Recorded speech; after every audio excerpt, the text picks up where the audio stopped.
Jonny Fine joins us, Goldman Sachs head of investment grade syndicate here at Post 9. Welcome. Thank you, Sarah. Great to be on. So just talk about the kind of activity you've seen lately. So very robust issuance, $170 billion of investment grade supply to kick off the year.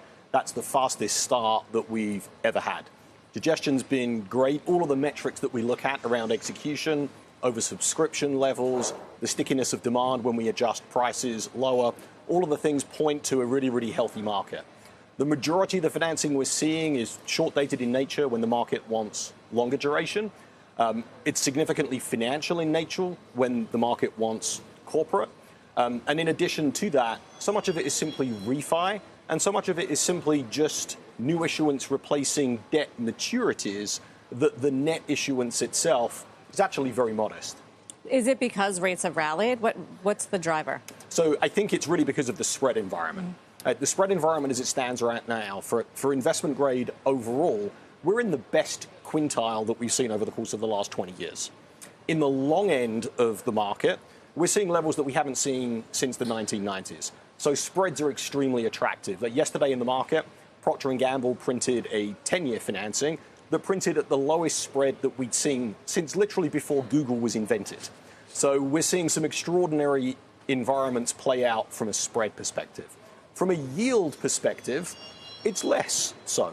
Obviously, we had a very nice rally in Treasury yields in Q4, but we're still a long way away from 10-year averages. And corporates are looking at the market and saying, love the spread environment, don't really love the yield environment. When we do issue, we'll continue to fund in relatively short duration. Why spreads so narrow right now? What is that, a reflection of overall confidence, or is it more a reflection simply of demand?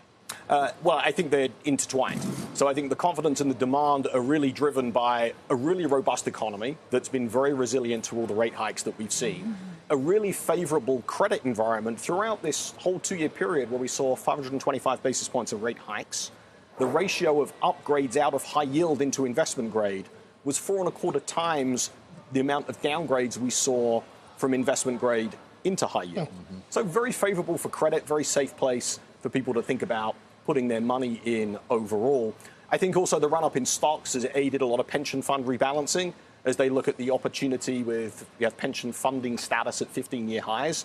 That's an opportunity for pension funds to move out of stocks into bonds, effectively immunize and insulate their portfolios. What does it do to the hand-wringing about maturity walls in corporate America? Does it alleviate that somewhat? Well, there's no real maturity wall in investment grade. There's more of an issue in high yield. Now, that market has bounced back really nicely this year as well. We've seen 3 deals with a CCC rating get done this year. I think there were maybe 7 of all of last year. I think we had a 7-month hiatus with no issuance at all in the CCC market. And those deals getting done kind of mid-7s, mid-8s. So reasonable yields overall.